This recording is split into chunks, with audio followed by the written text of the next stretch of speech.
as some of you may know, Kwara State has been doing really well with regards to COVID-19 preparedness. We don't have to say that ourselves. It's something that has been acknowledged by independent organizations where they have ranked Kwara as top 3 in the country in terms of emergency preparedness and responsiveness to COVID-19. And all of that, all the credit goes to His Excellency, the Governor Abdulrahman Abdulrazak, for putting the right amount of leadership and the right amount of investment to support the COVID-19 Technical Committee, which is chaired by His Excellency, the Deputy Governor of Kwara State, Mr. Kayode Alabi. In addition to investment, we also have the right team, in the right people, putting the right peg in the right hole. So our rapid response team, medical advisory team, Honorable Commissioner for Health, Dr. Raji Razak, and myself working together under the leadership of the Deputy Governor, we've been able to really put a robust program in place to really tackle COVID-19 in Kwara State. Thank you, sir.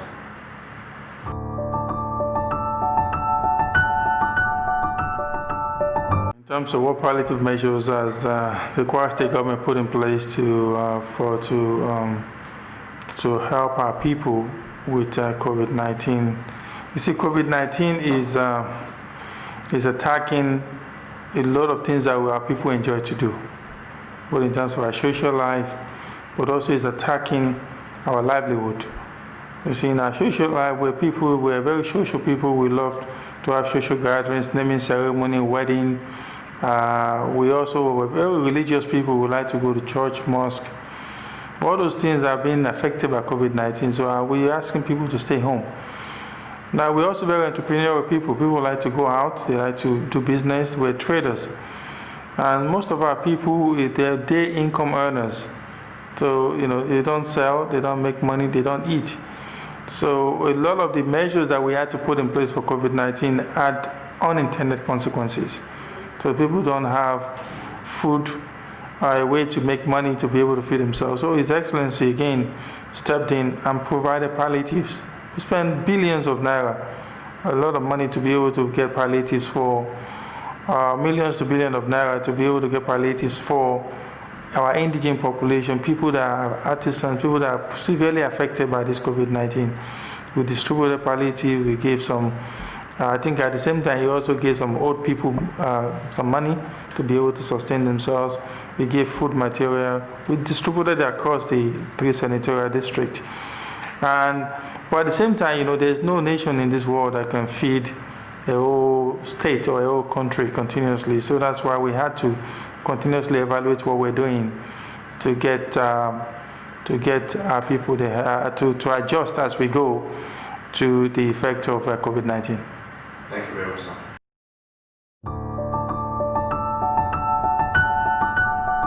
COVID-19 in Kwara State. So COVID-19 is so dynamic, so I'm going to actually look and tell you where we are right now so that everybody's.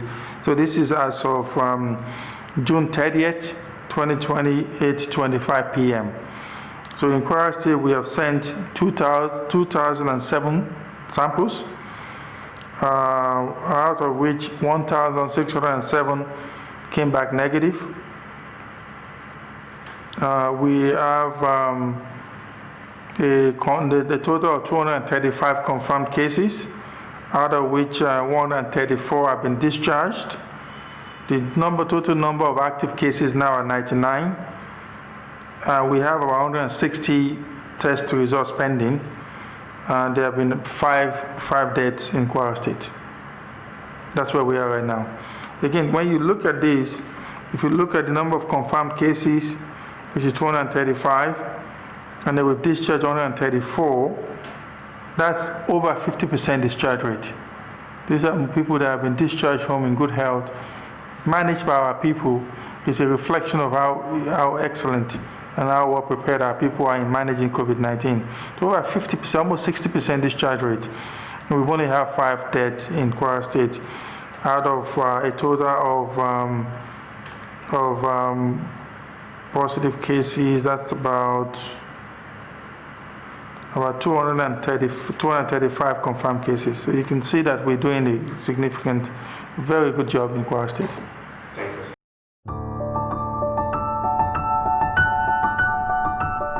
interesting question in terms of how the Nigerian economy is going to recover post-COVID-19. I think it's even on a larger scale than that. How is the world economy going to recover post-COVID-19? Let's say the largest economy in the world is the United States. And millions of people have lost their jobs. A lot of small and medium-scale business have shut down. Unemployment is skyrocketing. And so that's the largest economy in the world. And now it's come to Nigeria, where we already had very bad unemployment rate to begin with before COVID-19. Especially youth unemployment is very high, where we have an economy that is almost fully dependent on oil. At the same time as we had COVID-19, we also had an oil crash. The oil price crashed. The dollar per barrel reduced almost by 50%. So I think there's a silver lining. I think this is a wake-up call for all of us who are in public office to really begin to diversify, to think beyond oil, to begin to think of post-COVID-19 economy. How do we make sure that, at least in Kwara State, we're an agrarian state. We have a fertile land. How can we push agriculture? How can we push in IT, ICT? How can we push maybe infrastructure economy? How can we make sure that we industrialize and create manufacturing jobs? How can we make sure that we begin to create a soft landing and improve ease of doing business so that people will want to come to Kwara to bring the businesses here? How can we give tax incentives? Those kind of things. So I think for Africa, for Nigeria, and specifically for Kwara State, diversification is the key word. We need to grow our revenue stream significantly enough that because whatever is coming from the federal wallet is not going to be large enough to be able to take care of what we need to take care of. So diversification, making it easy for people to want to invest, and also empowering our people to be self-employed, especially the youth. Thank you.